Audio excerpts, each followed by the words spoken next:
Welcome to Shelter Resident Transition Overview. In this course, we will talk about the core concepts of Shelter Resident Transition, also known as SRT. This class is required for those seeking the SRT caseworker and/or the SRT management specialty tracks. Additionally, this course is highly encouraged for those that will support shelter resident transition.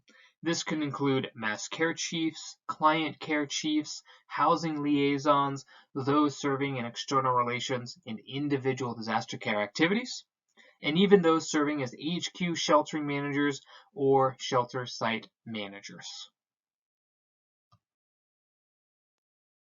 During our time together, we will focus on unpacking the learning objectives you see here on the slide. We'll talk about the goals of shelter resident transition and the importance of reporting relationships.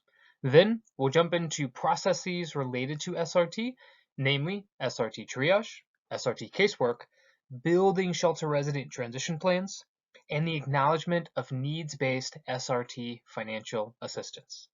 And finally, we'll end on a tie-in to how SRT connects to the mission adaptation outcomes.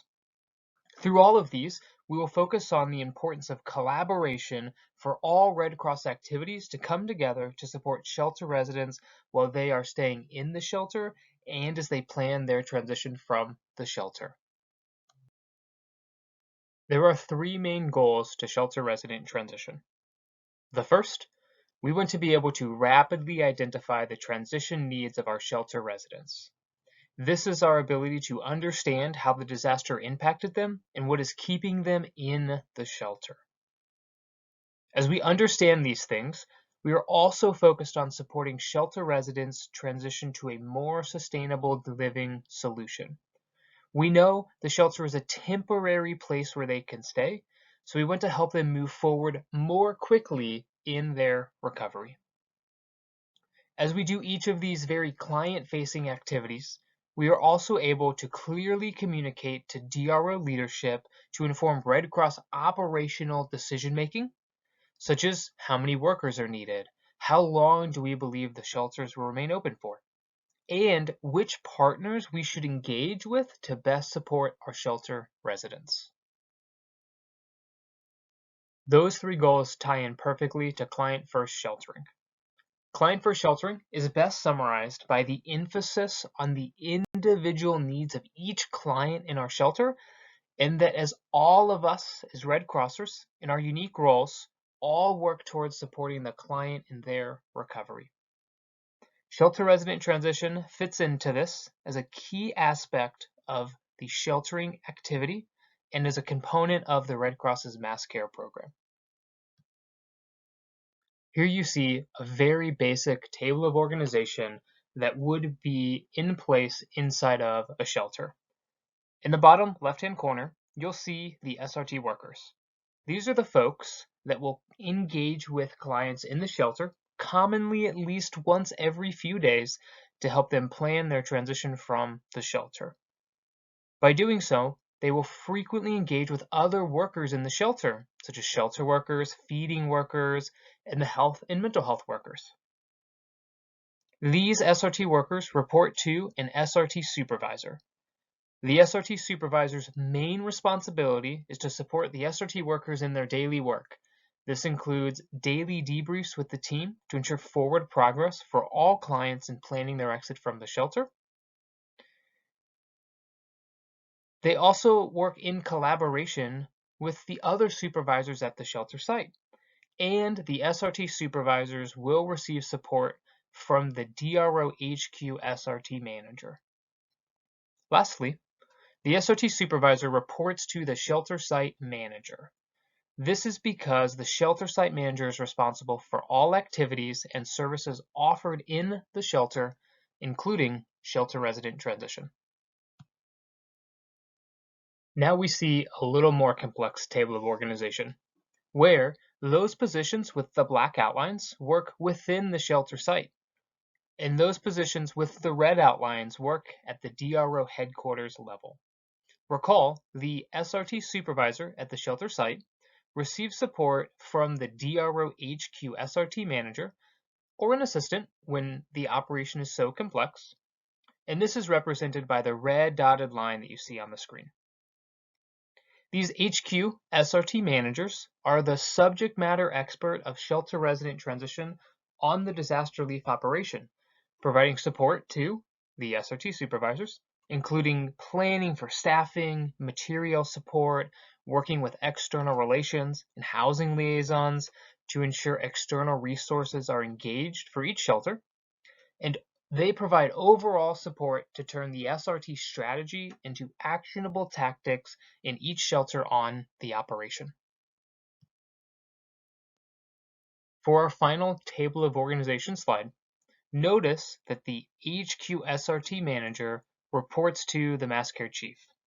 This places them on the mass care team at DRO headquarters, meaning they are working daily with the sheltering, feeding, reunification, and other mass care activity leads to ensure SRT services are compassionately and effectively implemented and overall aligned with our Red Cross standards and fundamental principles. But you'll also notice this HQ SRT manager is collaborating with many from outside of the mass care team. These include the disaster casework manager, the health services manager, the mental health manager, the spiritual care manager, and many more as we think about coordinating the care of our clients. Additionally, the housing liaison, which is included in the yellow box in the right-hand corner of the screen, the collaboration with the housing liaison is because the housing liaison's role is to gain an understanding of the housing situation in the impacted area, including available inventory, governmental or community-based services available, and other resources to support the clients in identifying housing solutions. This housing liaison role is a great tie-in to the entirety of the external relations team, including CEP and government operations, who are regularly engaging with available resources in the community. Finally, it's important to note that solid line between the HQ SRT manager and the mass care chief. While we see how many different roles the HQ SRT manager interacts with and collaborates with, they report to the mass care chief. Now that we've talked about where shelter resident transition fits at on the table of organization, let's look at which shelters we provide SRT within. As you see on the table on the left-hand side of the screen, SRT is approved on level 4 and above disaster relief operations. There will be times when SRT is approved for a level 3 or below operation, but that approval comes from the Vice President of Operations and Logistics. This approval is sought by the DRO Director. It is usually granted when the operation has very complex or extended sheltering missions. When SRT is approved, the shelters that receive SRT are described in the table on the right-hand side of the screen. For Red Cross managed shelters, SRT is approved via the normal service delivery planning process. If we are supporting a shelter where we are managing the provision of dormitory services, then the DRO Director can approve the provision of SRT. However, when we are working with a partner or independently managed shelter where we are not managing the dormitory, such as only providing meals or have a shelter supervisor helping to train their shelter leaders, then the approval of SRT comes from the Vice President of Operations and Logistics. This brings us to our SRT overview slide.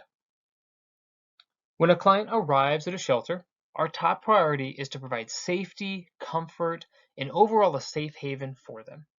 Sometimes they will stay for only a little while seeking a meal or a shower or a place to charge their phone.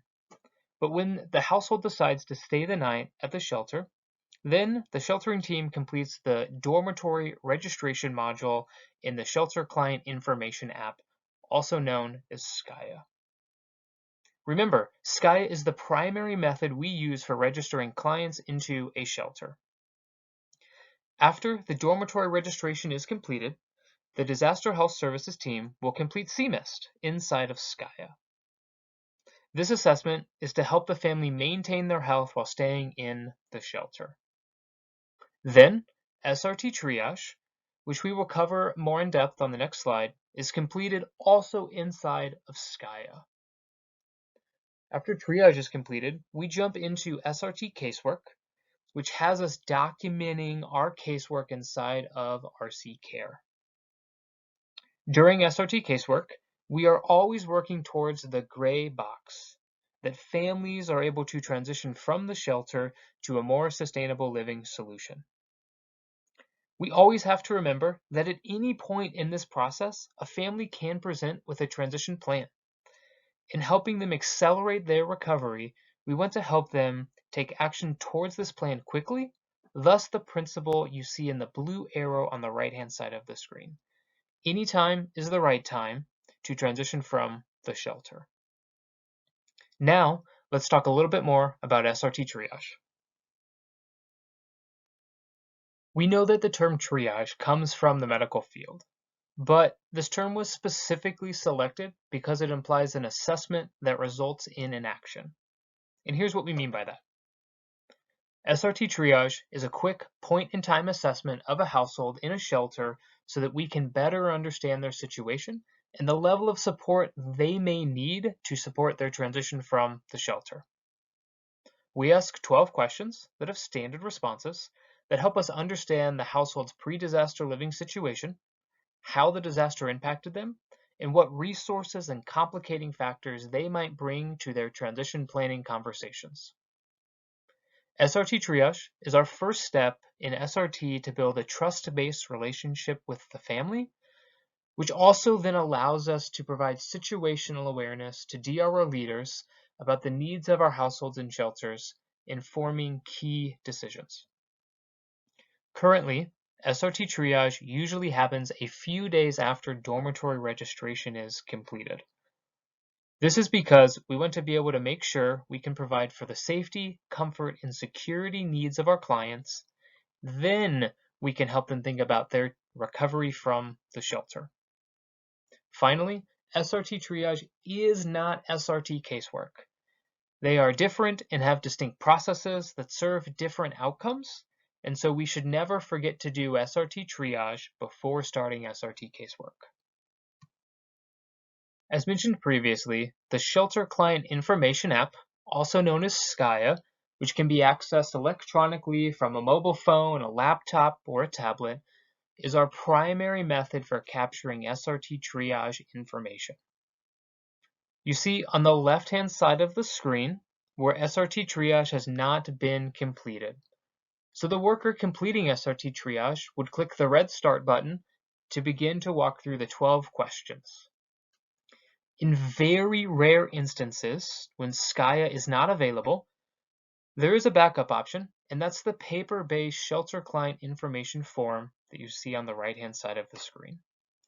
This form includes the dormitory registration, demographics, SRT triage, and CMIS.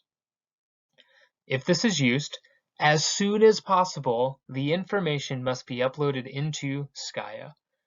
This digitalizing of the information allows us to establish a link to RC Care and helps us protect and consolidate information captured about our shelter residents. When we do SRT triage, and ultimately as we capture information through all of the modules in Skya, we afford ourselves the opportunity to make data-driven decisions to ensure we have the right resources at the table more quickly. And these decisions allow us to achieve our previously stated goals and help us make sure our families are well cared for while staying in the shelter and as they're planning their exit from the shelter.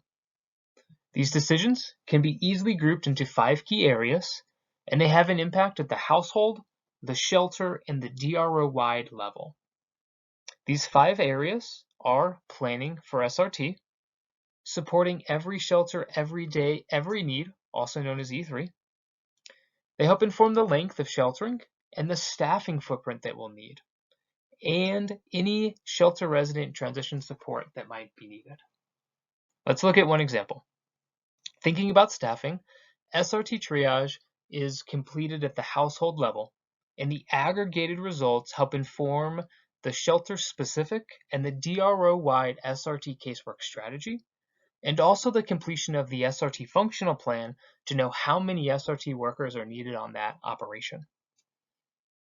This completed SRT triage also helps the SRT supervisor know the skill level that an SRT worker should have when they're assigning households, and that's based off of the SRT triage color classification. If you would like to look more at this table, I encourage that you pause this video. After you unpause the video, we'll pick back up with SRT casework. Before we tell you what it is, we first want to start with some misconceptions about SRT. It is not a way to clear people out of shelters. It's not just a financial assistance program. And most importantly, it is not a one-size-fits-all solution for every household in the shelter. Also, a family could be eligible to receive immediate assistance and SRT financial assistance based on their eligibility for each unique program. And we start with these misconceptions of SRT as the way in which we talk about SRT has a direct impact on how we implement it on each operation. So then, what is SRT? It's a service provided to shelter residents to understand their transition barriers to help them develop an individualized action plan to more quickly transition from the shelter to a more sustainable living solution. In order to bring this definition to life, there's 3 core concepts to SRT. The first, shelter residents are not the sum of their barriers. Along with disaster-caused needs, shelter residents have pre-disaster resources that we must understand and engage, and they have pre-disaster complicating factors that must be navigated around in order to support their transition from the shelter. Secondly, we do more good for our shelter residents when the community is involved. Governmental, community, and faith-based organizations must be engaged quickly and with specificity to provide services that shelter residents can connect with as they're planning their exit from the shelter, but also that they can stay connected with as they continue their recovery after exiting the shelter. And thirdly, with their recovery accelerated, we want to help set families up for success for what comes next. When we think about providing 3H support, meaning support focused on health, hunger, and housing, when we provide that support, families are less likely to fall into poverty after exiting the shelter and are better able to continue their recovery trajectory for the long term. The services we provide through SRT are seen here on this slide. Some of these are soft skills and include things like empowerment, which is us helping the client be in charge of their recovery and truly lead it while we support. Others include things like transition planning, coaching, problem solving, where we come alongside a family to help simplify their transition and the recovery as a whole by helping them make it bite-sized, actionable, so that they can make meaningful progress towards their goals. And other services are more tangible. They include things like information to help families make informed and timely decisions. They include referrals and resources, where we connect a family to a service, we help them navigate that service, and then we follow up to understand the impact of that service. Perhaps it's advocating on behalf of the family we're working with to help them get access to the full range of services they're eligible for. Case conferencing could be one of the services, where we bring together the power of the Red Cross through our shelter workers, our SRT workers, our health, our mental health, our spiritual care teams. But it can also include inviting external partners into the problem-solving conversation so that we all have a unified mission in how we best support the household. And finally, when needed and when eligible, families can receive needs-based SRT financial assistance to help bridge a gap in their recovery, ultimately helping them transition from the shelter.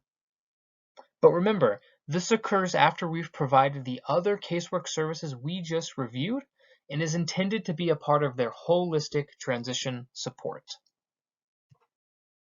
Here is a list of common roadblocks that our SRT workers help families overcome.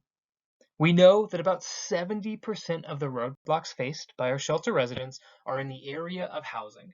And this could include things like repairing damage to their home, finding a new place to live, relocating to another area, or maybe even accessibility modifications to their new home. The remainder of the list is not intended to be exhaustive, but just giving a basic understanding of what our families need support with. These include things like transportation, physical or mental health support, navigating their insurance, helping them have access to food upon transitioning from the shelter, finding new employment as they relocate into a new area. It could be connectivity, as many may not have a phone or a computer or even a reliable way to access the internet. It might be helping them replace missing documents. And then finally, the other large one we see are household pets, which many see as family members. These roadblocks are really easy to talk about in broad brushstrokes. But it's as we begin to build individualized action plans with our shelter residents, that's where we gain the greater clarity on the resources that a family brings and the barriers they're trying to overcome. And so our SRT plans can be defined in 5 key words: how, when, where, confirmed, sustainable. We want to know how we are supporting the family in addressing those identified transition barriers. We want to know when the household will be able to exit the shelter. And when they exit, we'd like to know where they're going to. We want to make sure these transition plans are successful, so we confirm the plan. And lastly, we want to ensure the solution identified is one that they can sustain. And this is so that they do not become redisplaced or fall deeper into poverty following their transition from the shelter. And as we're creating these plans with households, we must ensure we're documenting well inside of RC Care. When we do this, we're able to use the data gathered to inform operational decision making. Here are 2 examples of our ability to communicate clearly how many families plan to rebuild their home by shelter and how many families plan to relocate to a new location and which shelter those families are staying in. The solution the household is trying to get to changes the conversation the SRT worker will have with each household, which ultimately influences the kind of governmental or community organizations that are engaged to support the household's transition. As these transition plans become more defined, we can begin to estimate planned shelter exit dates. Knowing how many and when clients plan to exit the shelter is a great example of how the work of SRT in understanding our clients' situations enables DRO leadership to allocate resources to ensure we can sustain the provision of services to clients. Furthermore, we can see where families plan to transition to, such as those that are returning home or those that are entering a governmentally provided solution. Knowing where the families are transitioning to, especially if they are a solution provided by another organization, can help us influence that solution provider to expedite the availability of that solution. As we near the end of the course, we want to focus back on collaboration. SRT does not exist in a vacuum. Instead, SRT workers are embedded with other Red Cross workers at the shelter site and helping to plan a family's transition from the shelter. When we all have unity of mission, then we are able to bring about those transitions more quickly. And remember, the organizer of this effort in the shelter is the Red Cross worker in charge, the shelter site manager. And while SRT is going on inside of a shelter, the SRT team will collaborate with some every single day. These include shelter workers, other SRT workers providing similar services, and coordinating up with the HQ SRT manager who's providing that direction, support, and guidance. There will be some that those providing SRT will work with every couple of days as they bring together resources to support families. These will include health services, mental health, spiritual care, the housing liaisons, and likely even community engagement and partnerships and government operation liaisons. Then there are some that SRT will work with every many days or perhaps once a week. These include external organizations. This is about a coordinated relationship with the referral agency that a household will work with as they plan their exit from the shelter. Who else SRT might work with every many days or once a week include disaster services technology to make sure they have working phones and computers, or even the Function 2 team to ensure that they have client assistance cards for individuals who cannot receive a CAC card. And whether it's happening at a supervisory level every single day, every few days, or once a week, the point is that we all are here for the same mission in supporting our clients well while they're staying in a shelter and helping plan their transition from a shelter. The SRT service we haven't talked about yet is our needs-based financial assistance. This is one of the many tools in the SRT worker's toolbox of services. We know that robust community referrals are frequently essential for a transition to be successful. But we also know that sometimes those referrals are not totally sufficient, and so some amount of financial assistance is needed to fully bridge the gap to a successful transition. It is in these instances where needs-based SRT financial assistance should be issued in the way that's most beneficial for the household we're working with. To make the determination if a household is eligible for SRT financial assistance, we have 4 standard criteria. The first, they should be a current shelter resident for at least 3 consecutive days. Second, the household has to demonstrate an impact to their pre-disaster living situation. If we say this a different way, SRT financial assistance is not dependent on a major or destroyed damage classification. Instead, to be eligible, households need to be able to demonstrate impact to where they were living before the disaster. This could be structural in nature, but it could also be other ways where they're not able to return home, such as evacuation orders, disconnected utilities, maybe even minor or affected damage that needs to be repaired before they can return home. Thirdly, they have to have 1 or more recovery roadblocks documented inside of RC Care. These roadblocks include housing, transportation, job-related needs, and childcare needs. And fourth and lastly, which answers how come we are issuing the funds, is that the household has to have a transition plan that will allow them to transition from the shelter within the next 72 hours. And these 4 are our standard criteria. Of course, there can be exceptions to the rule, and to learn more about these, we encourage you review the SRT Doctrine Bulletin or attend the SRT Casework Operations course. Let's look at a few tangible examples of how we will and will not use SRT financial assistance. This is not a complete list, nor is it a price list, but just a reference point to help all of us better understand how and when SRT financial assistance could be used. Starting with the we will combo, here are some that we could provide SRT financial assistance for.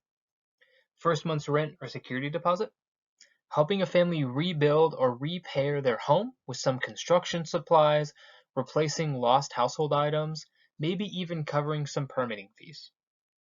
It could be helping with transportation assistance so a family could relocate to a friend's or family member's house. It might be helping them repair disaster-caused damage to their vehicle, or it might even be that now they've gained some employment and they need some items like a uniform or replacing equipment so that they can sustain their transition plan. As we shift to the we will not column, you see 3 options listed. These 3 options really fall into 3 specific buckets of when we would not provide SRT financial assistance. The first, short-term solutions with no end in sight, such as a 3-day hotel stay with no plan afterwards. If for some reason this is perceived as the only available option, then the SRT supervisor will work with the HQ SRT manager, who will talk with the mass care chief to determine what options exist. Another option that we would not provide SRT financial assistance for is that we do not want to become the long-term funding solution, such as providing many months of rent. We are here to bridge a gap in their transition, and we want the client to be able to sustain that solution going forward. And lastly, financial assistance would not be provided where there's resources that are available, such as food resources, food boxes, or even food pantries. If we can help the family get connected into those services, then we can help maximize income offsetting referrals and help the client have their funds go further each month, as well as our SRT financial assistance. By this point, you're probably wondering how much SRT financial assistance is available. And we'll talk about this on this slide. But first, the first thing you should notice on this slide is the up to that precedes the financial assistance amounts. This is to communicate that SRT financial assistance is the issuance of funds that comes through a casework relationship and is based on the defined needs of the family. It is not a flat rate, and it's not a tiered amount based on household size. Instead, it's an up to amount driven by the needs of the household. And to put this all very simply, our standard program includes 3 types of SRT financial assistance. An SRT worker, under the supervision of their SRT supervisor, can issue up to $750. A DRO director or their designee can offer an exception of up to $1,500 total. So that would be $750 plus $750. And then lastly, in very rare occasions where it is best for the client and for the Red Cross, the Vice President of Operations and Logistics, coming through a request from the DRO Director, can approve funds above the $1,500 mark. But remember, when seeking an exception, we always work through our chain of command to receive approval before the financial assistance is issued to the client. In our final few slides, I'm going to give you just a bigger picture of how SRT, that is the service helping families plan their transition from the shelter, fits within the growing reality of our disaster response landscapes. When we think about the climate crisis, the Mission Adaptation Program was launched to help us rethink how communities cope with disasters. As we know, the impacts of the climate crisis are disproportionately affecting those that present with the greatest vulnerabilities, which is increasing their risk of falling deeper into poverty after the disaster, and also suffering from worsening chronic housing, health, and hunger challenges, also known as our 3 H's. And with this statement, we really have to ask ourselves, well, how does SRT fit into this? Remember that SRT is a key part of our client-first sheltering approach, and that SRT should lead us into a holistic approach to a client's recovery. And with that, we can say the following. SRT empowers households to transition from a shelter to a more sustainable living solution in alignment with our mission adaptation outcomes. Keeping people in their homes? While SRT normally works with those that have already been displaced from their home, through the provision of our SRT services, we can help the families develop coping strategies for future disaster responses to help keep them from being displaced again. When we think about improving conditions for those who are forced from their homes or who are living in damaged homes, this is about working collaboratively with everyone inside of the shelter, thinking about our E3, to best support our clients. And then getting people back into sustainable housing more quickly, this is the goal we've talked about. This is how we help our families recover more quickly. And then thinking about a holistic approach by helping families land more softly back into the community, specifically with access to services that help them remain secure in the 3H's. This leads us to desiring to reduce the number of families that fall into poverty after being forced from their homes by extreme weather. Then, taking even one step bigger, let's think about how SRT exists within the 5-year vision communicated by our Vice Presidents of Disaster Services.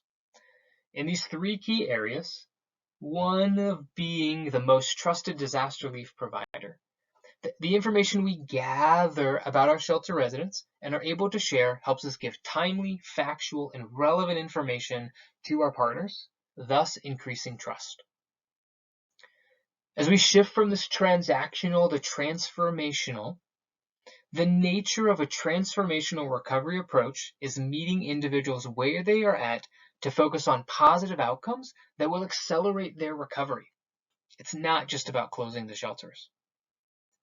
And lastly, the equality to equity shift, which can be summarized as our desire to prioritize serving those with the greatest needs first. One of the core pieces of SRT triage that is, helps us understand the transition needs of our clients so that we can prioritize services provided to them to help meet and overcome those barriers. When SRT is done in this manner, where the individuals we are caring for are at the center of our attention while in the shelter and in planning their exit from the shelter, when we focus on empowering the clients in their recovery and realize the transformational impact our services can have, and even the other agencies we bring in to provide services. This is SRT at its finest. This is the SRT we hope you aspire to bring about on your next disaster relief assignment. This brings us to the end of our class today. We hope you now feel comfortable and confident describing SRT as a service that we provide to understand the transition barriers and to help those families in shelters develop an individualized action plan to more quickly transition from the shelter to a more sustainable living solution. How we got here? So we talked about the goals of SRT, our reporting relationships through MassCare, and who we work with collaboratively. We covered SRT triage, SRT casework, the building and creation of SRT transition plans. Then we spent some time on our needs-based financial assistance. If you'd like to learn more about SRT, we encourage you to engage in our other classes. SRT for Workers in a Shelter is a short 11-minute video for those working in a shelter to learn more about SRT. SRT Triage Fundamentals, offered as an instructor or virtual instructor-led class, focuses on what SRT Triage is, why we do it, how we do it, where we capture the information, and an in-depth look at the 12 questions we mentioned earlier. The SRT Casework Operations class, also an in-person or virtual instructor-led, does a deep dive into those core services of SRT, the cycle we work through with each household, and the information we gather to build those actionable shelter resident transition plans. And then finally, SRT and RC Care is our capstone class focused on how we use our system of record, RC Care, and use that well to document SRT. Thank you for joining us. If you have any questions, feel free to reach out to us at srt@redcross.org, and we'll see you on the next one.